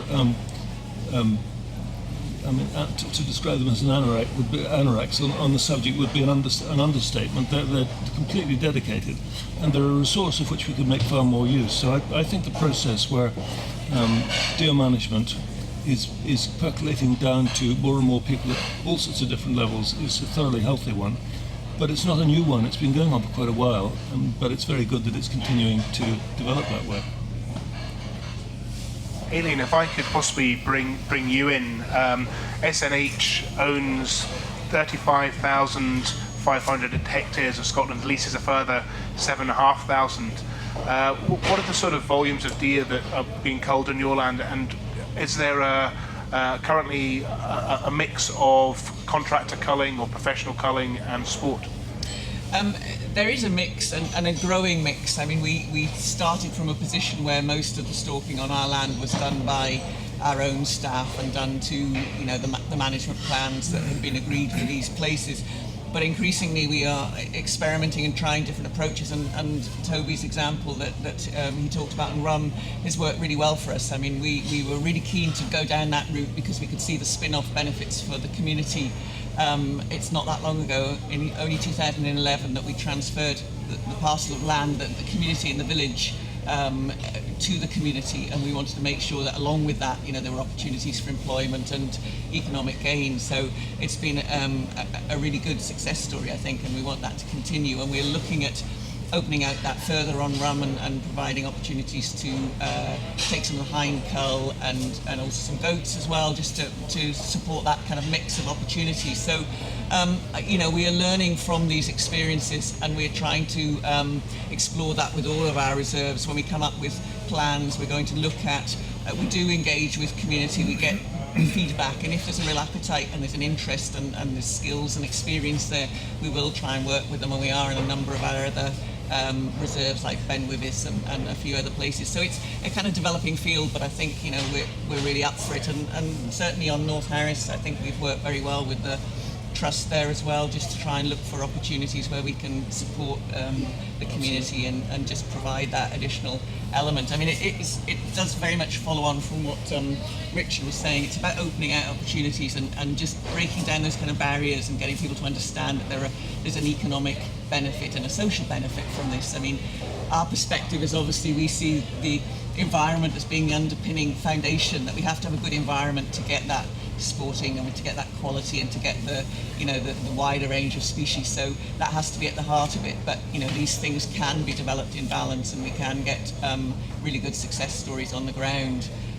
We've also done a lot of work in terms of supporting the sort of marketing of wild food as well, because obviously we've supported Scotland's Natural Larder, which has been a really great initiative, and that's really about promoting wild food in the range of deer, venison, geese has been another kind of opportunity that we've really tried to pursue, just to open up that kind of avenue and just make sure that people realise what fantastic produce we do have from the countryside sport. So there's a lot of interest and willingness to work in these areas, so I think as far as we can we'll support these opportunities.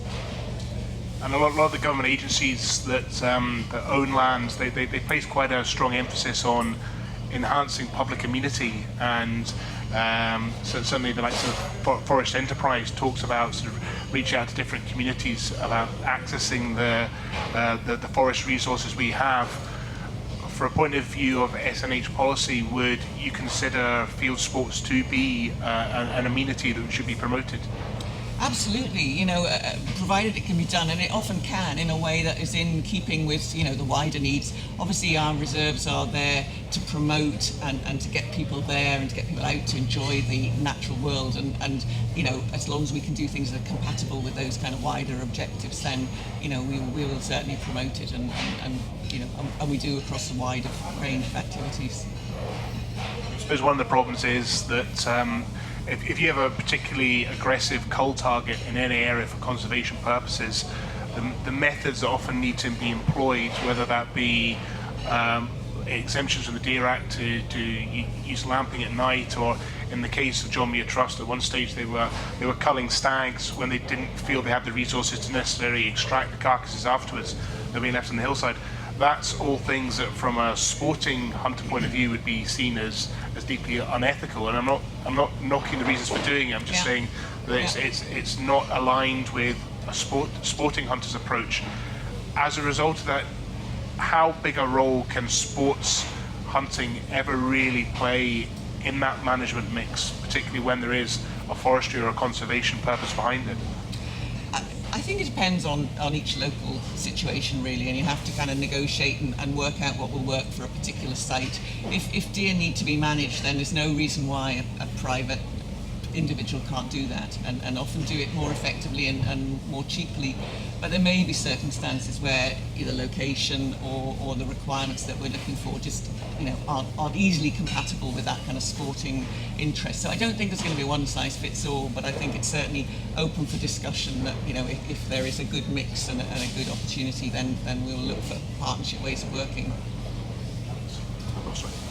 I think that takes us back to the conversation about this obsession with environment first. I think that the model should actually be not Scottish Natural Heritage, but Sustainable Scotland, which looks at those three pillars in parallel tandem. Because without that, without sustainable, viable communities living in those areas, you're not going to get the environmental benefits that you hope for. The business case is not supportable, single species conservation is insupportable, and it is not right to have areas in Scotland where you're looking at deer eradication. You've got heather that's so high that the undercroft to that is sterile.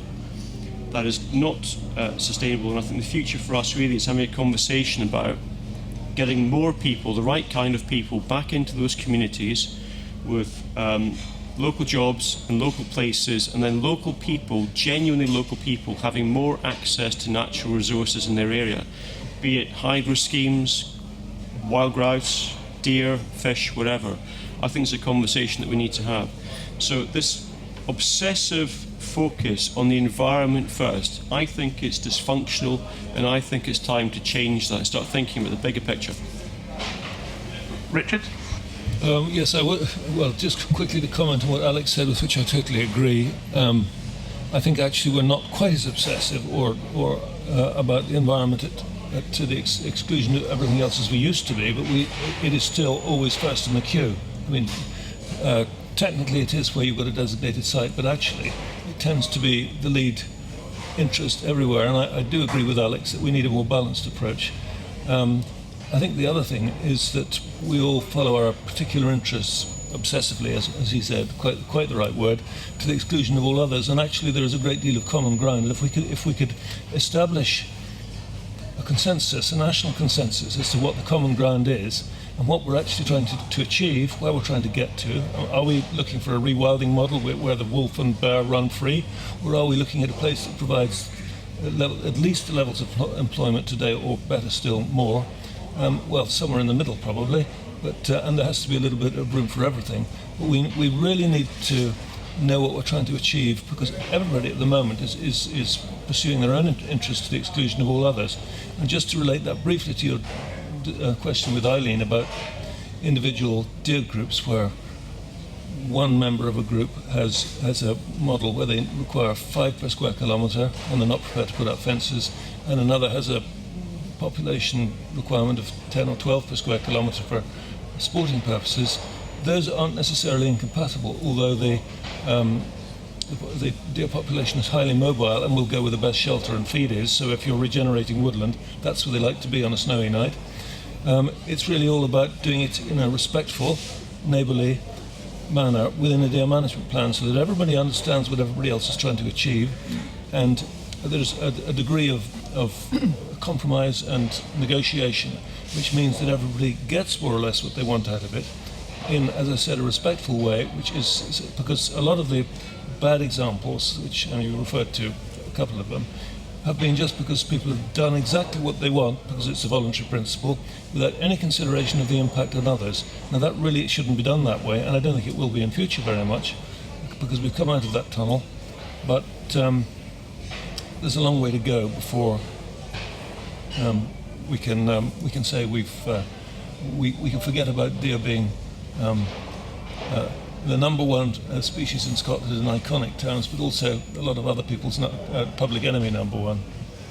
I mean, I would echo very much what Rich has said. I mean, deer are a very iconic species, and they are often the most highly kind of supported and most popular animal in Scotland, but they are also the animal that most people are concerned about as well. So they have that, dual kind of challenge of everybody likes them, but they also do cause problems. And it isn't just environmental problems, there's Lyme's disease, there's road traffic accidents. So it is about trying to get people together in deer management groups or, through other structures to work out in a particular area what is the balance of objectives that's right there. And there are private individuals that have very different, needs and wants, as well as, NGOs and communities. So it does require that conversation and local solutions to be arrived at. And I think you can get that balance, but I think the environment does drive so much of what Scotland markets itself on that, we can't ignore that, and we can't just think that can be put aside and the economic and social aspects will arrive, because I think we do collectively depend on it for all of our kind of industries and to promote, Scotland as such a fantastic venue to come and do countryside sport. So it's kind of, we've got to kind of make sure we don't kill golden goose by, making sure we think about that long term. I think it's one of those things, if you want to have a pleasant dinner party, you never discuss religion, politics or deer management.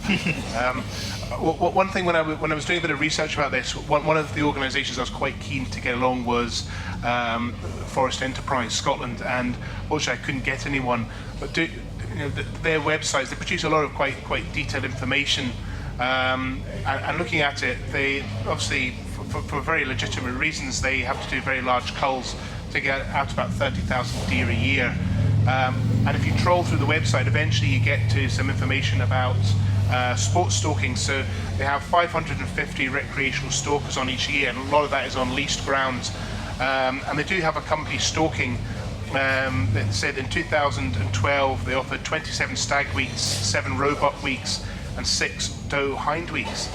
Now the question I would put probably more to what was it, Aileen, is if you go to their website, they promote all the amenity activities you can do on their website. There's about 16 different noted.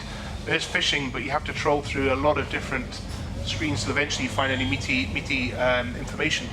Within the actual amenity section of their policies and on their list of where you can actually do sports, they don't mention any of this stalking. Is it a case that the public sector is slightly hamstrung by political correctness on the subject? It's an interesting question, and I won't speak on behalf of Forest Enterprise because I don't know.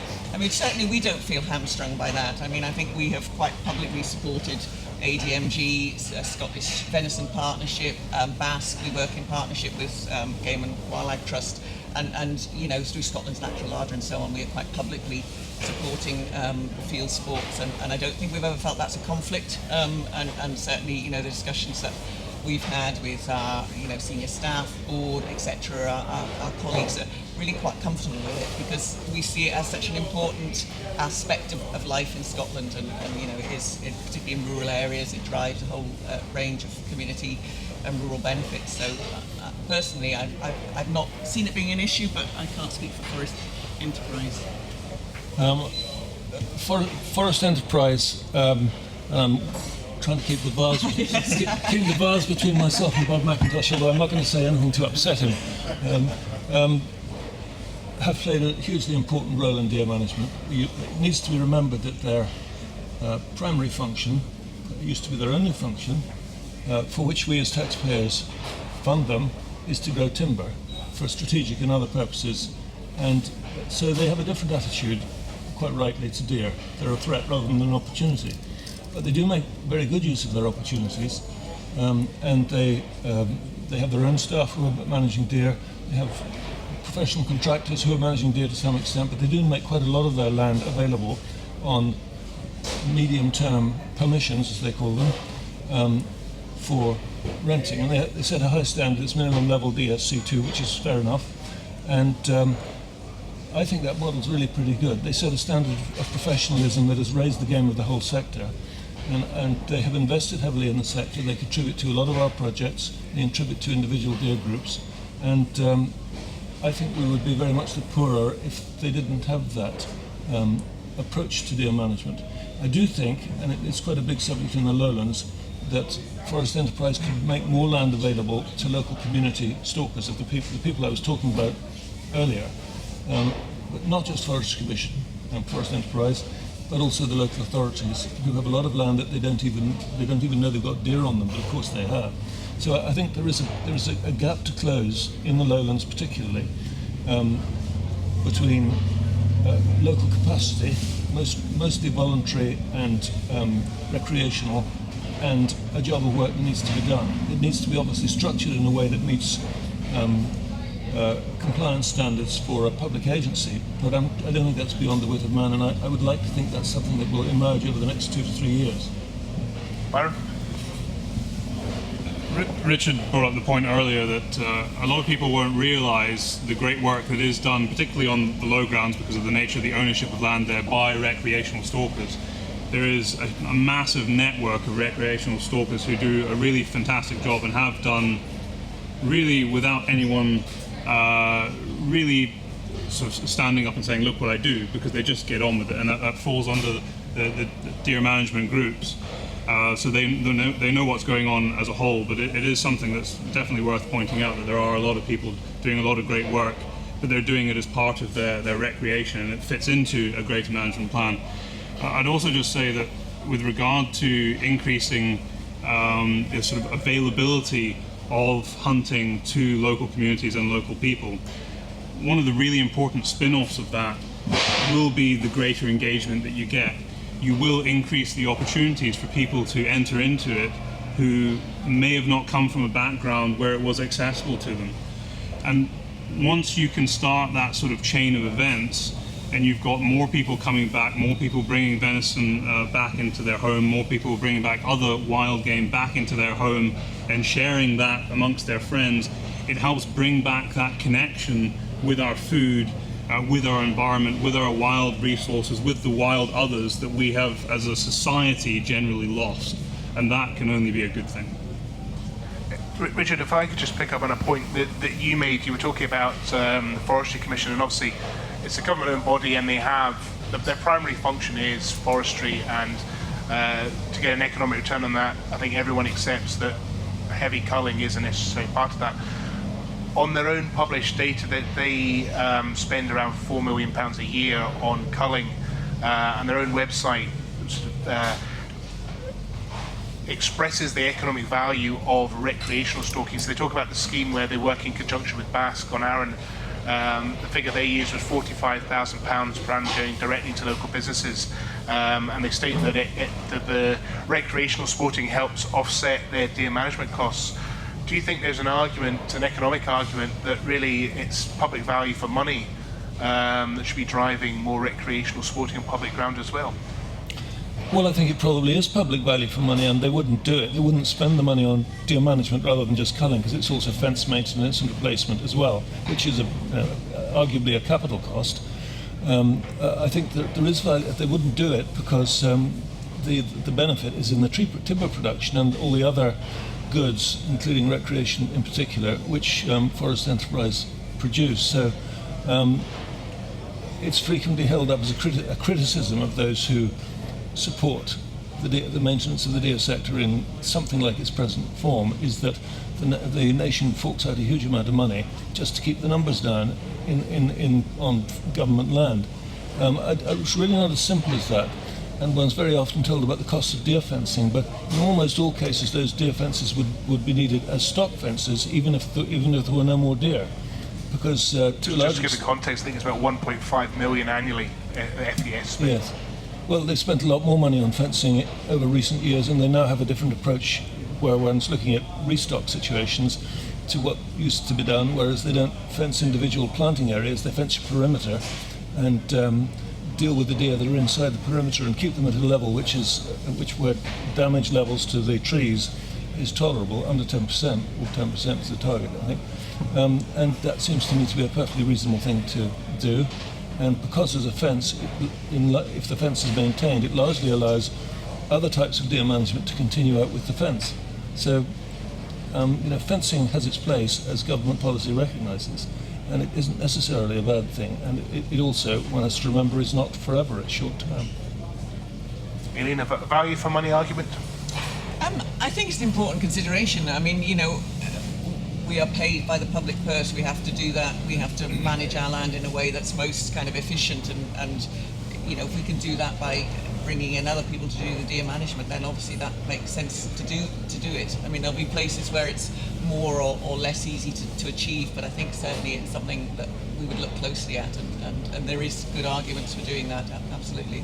I think just coming back to one of the other points about local authorities, I think there is a big challenge to get local authorities on board with this, and it's something we've been working on, trying to get local authorities to come to events, to understand their responsibility to manage deer, and they kind of don't get it still.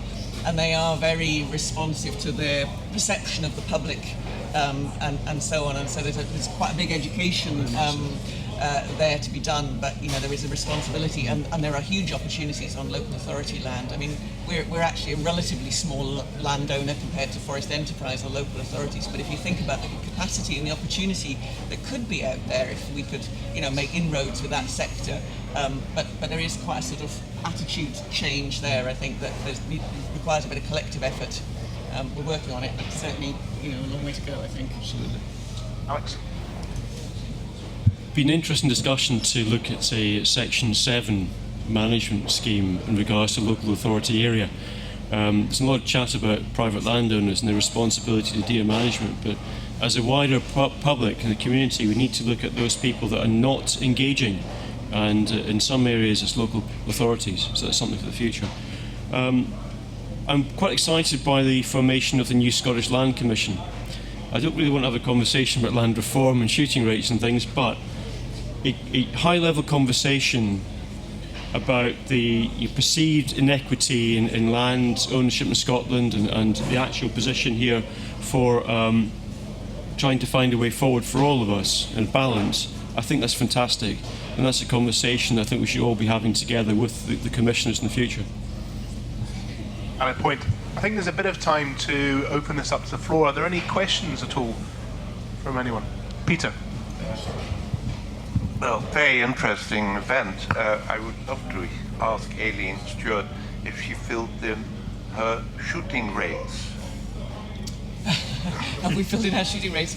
I can't answer that off the top of my head. I'm sure that we have done what's required, so I think it has been explored, but our land agents deal with that, so I don't have the data for you, but I'm sure we are covered by the same rules as everybody else.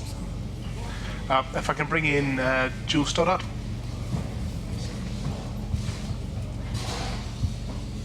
Hello. We were talking about forestry. It was quite an interesting discussion that was going on there. I just wanted to highlight that, I'm conscious I've got Bob McIntosh sitting next to me and don't want to speak out of turn, but the government consulted on the future of forestry in Scotland fairly recently. That was a wide-ranging consultation, and in the SAC's response, and I know a number of other field sports organisations said the same thing, we did make the point that there is an opportunity there for public hunting, and that it's not made enough of. And the Forestry Commission and Forest Enterprise is very good at providing angling opportunities in particular. I know that as a former Forestry Commission land agent before I joined SACS. But in terms of stalking, I feel still there's more that could be done, and certainly with feathered game as well. But The forestry bill is now at stage 1 in the Scottish Parliament. I wondered what the panel's views were on the future, actually, of public sector land in Scotland. I don't know how much you know about the policy process and the changes that are currently underway, but Eileen and I were discussing before the podcast started the ever-increasing budget cuts and the fact that the public sector is squeezed. From my previous work, I'm very familiar with budget squeezes and the impact that that has. Where is public land going in Scotland?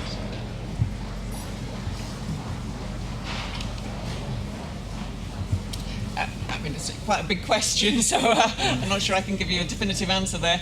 I mean, it is a challenge for us. The conversation we were having earlier was that a lot of the work that we are doing in engaging with the sector and supporting and promoting these kind of activities is work that we are really committed to, but requires staff time. It requires that and also at the local level, these kind of initiatives and the work that we're doing with some of the folk on North Harris, it requires us to have staff on the ground and to have people who have the skills and the capacity to work with local groups, and that's quite difficult when you're increasingly coming under pressure, because there is a potential just to draw back and do the core areas of work which we have regulatory responsibility for, and we think that would be very unfortunate, and we're trying to retain and keep our broad overview so we can support economic development, we can engage, and there is quite a lot of also a government interest in community empowerment and community engagement. So there's kind of slightly conflicting pressures. On the one hand,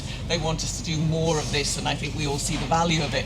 But at the same time, it's becoming quite hard to do that with tighter budgets. So I don't think there is an answer. But I mean, I think in respect to the forestry bill, there is aspects in that forestry bill which do give them, or will give the new body that requirement to engage community support, economic development and rural development. So I think that's something that I would hope would remain and would still be a focus. At the end of the day, it will come down, a lot of these things, to government funding and steer from government. But the tools are there and the willingness is there. I think it's just trying to make sure that we have the resources to do it properly. Okay, do you have any other questions from the floor? Richard Seaman, Goldsmiths.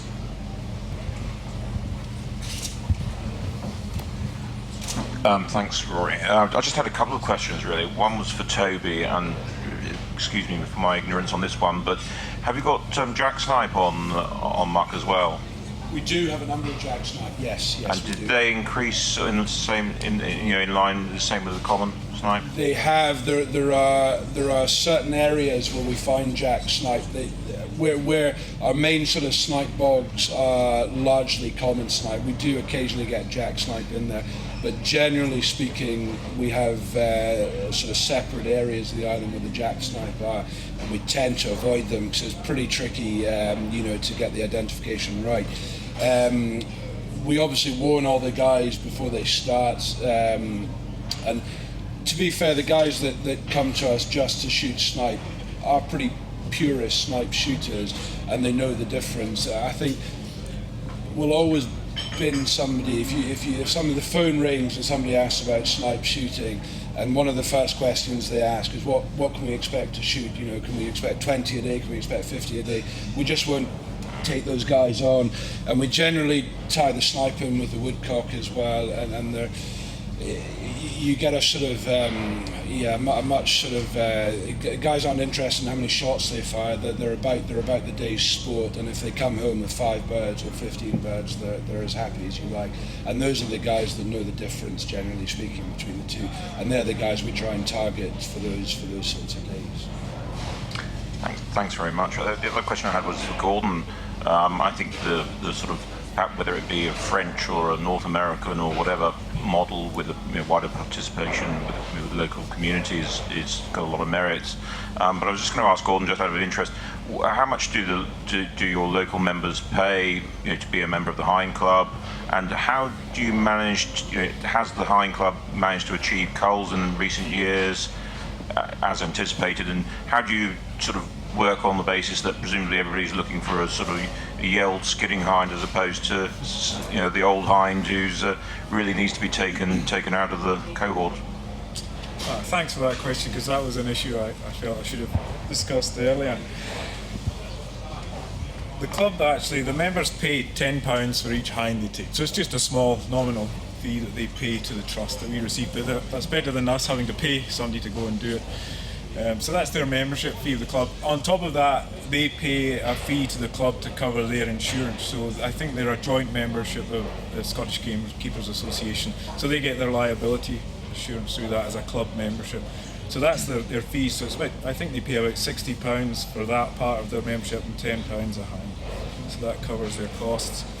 As far as the kind of selectivity of the stalkers when they're going out on the hill, that is a problem, and that kind of non-discriminate side, and I'm sure that would apply to the kind of ideas you were looking at as well, Alex. How do we make sure that human nature doesn't take over, that they wander out, it's a horrible day, there's a lovely animal there, nice and fat, why don't I take that one for my freezer instead of walking miles to get the skinny one that I really should be taking? And especially that is a bigger problem in our case, because at the same time as just trying to control deer numbers, we're still wanting to maintain a high quality deer herd, because our clients, or the clients that go to Avonseia Castle Estate, they want to take high quality stags.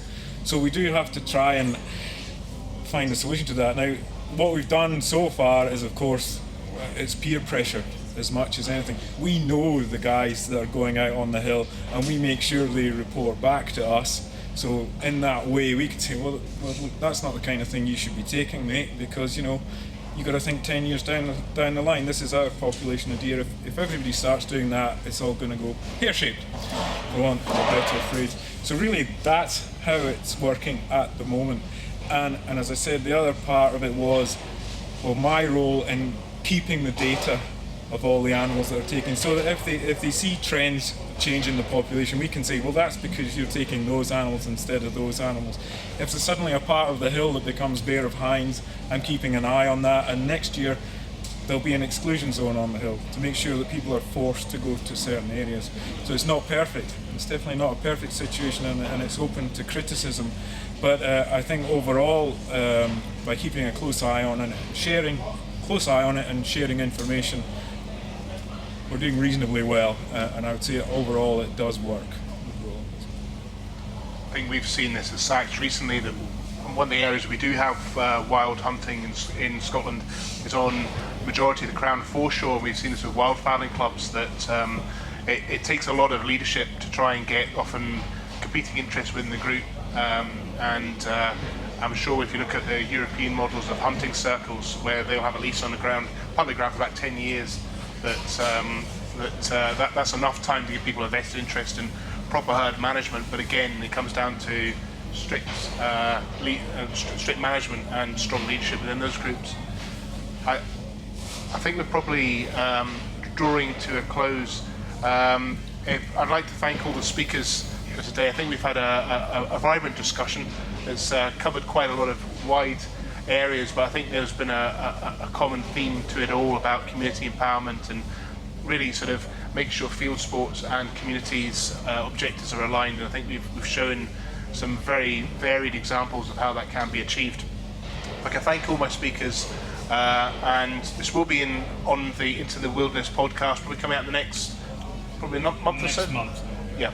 So I would encourage you all to go and check that out. The link is there, and if I could ask you all to thank our speakers in the time-honoured way. Thank you.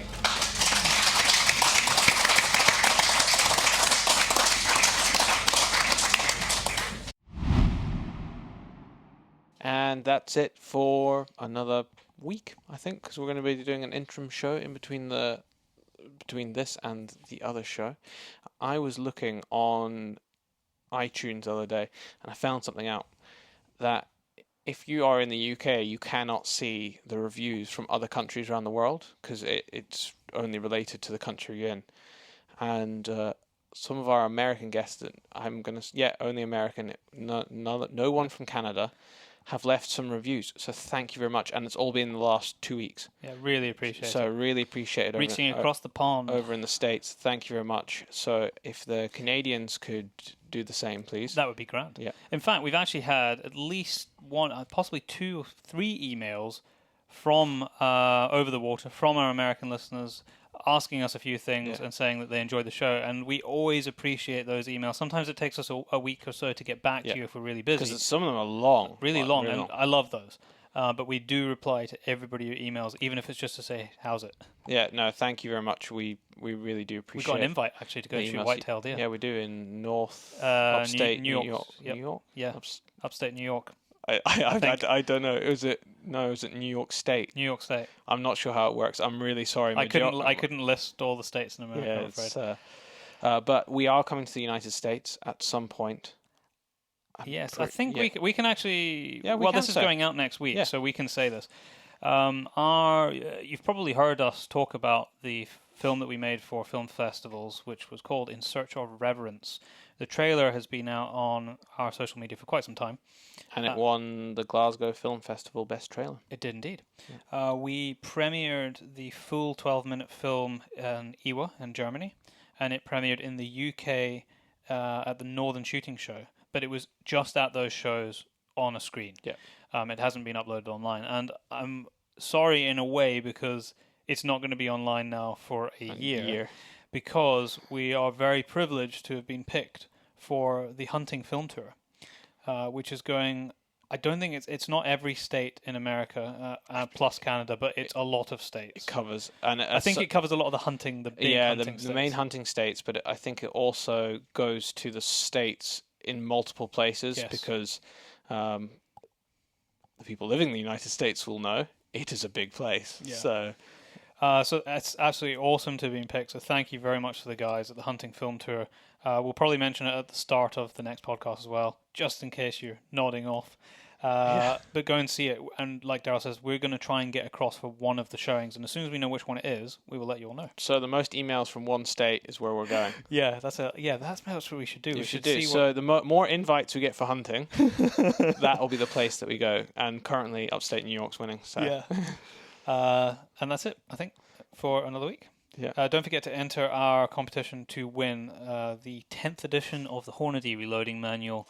Like Daryl said, it's going to be a picture competition. Check out our social media, Facebook and Instagram, for all of the info. You can enter through there. If you want to speak to us, visit the website, thepacebrothers.com. Yep, that's it. And don't forget, please share our show online. Even if you just mention it, say, hey, friends, listen to this show, because it really, really helps us spreading the word across the world, the good word of our word. That's what we try and do. Yeah, we greatly appreciate it. And reviews. It really does help us massively. We've got a large number from the UK now, so if we could build up in the United States and Canada and anywhere else in the world is greatly appreciated as well. I know we've got a number of Aussie listeners and New Zealand listeners as well. We'll have to say that you guys are pretty awesome at leaving reviews, because if you look at other sort of comparable podcasts, a lot of which are really great as well, they don't have the reviews that we have. And they don't have as much as us. So that's down to you guys. So thank you so much for taking the time out of your day. That's why we give you prizes. Yeah. Thanks for taking the time out of your day to leave us reviews. And actually, I think they're all I don't think there's anything other than a 5-star review. No, there was one on our... Was there one? Not on iTunes anyway. I think they're all 5-star. I'm not sure. Someone left a 1-star review. But what was it? What no, nothing said. I think it was either an anti-hunter or just someone that didn't like us. Maybe. Well, it happens. You can't please everyone. Yeah, can't please everyone. But that was ages ago. That's when we first started. Yeah. So almost all 5-star reviews. 99.9%. Yeah, so I'm going to go 100% because it doesn't count if you're just if you don't leave a comment. If you don't leave a comment, and you got to justify. You got to justify. Yeah. We like constructive criticism. Yeah, we had someone not too long ago giving us constructive criticism, and the constructive criticism basically consisted of that we shouldn't be the hosts of the show. So that's not constructive criticism. I didn't know that. Yeah, no, it was on Facebook. Basically, we were boring and we shouldn't be the hosts of the show, but it's our show, so it wouldn't really work. No, it definitely wouldn't work. Although in the last two By the way, podcasts, this is one person that is the first time in how long are we doing this now? Over a year. Well over a year now. That must be longer than a year. It must be, because we're on 50 something. This is our second year. Are we in year 2? Yeah, we're in year 2. Halfway through year 2. Yeah, so halfway through year 2. So in that length of time, and that's the first negative thing. And I think that person just had a chip on their shoulder. To be Maybe they couldn't grow a beard. that's probably what it is. And on that note, we will leave you for a week. Don't forget this podcast is brought to you by the Scottish Association for Country Sports. You just heard from Alex in this podcast. Thank you.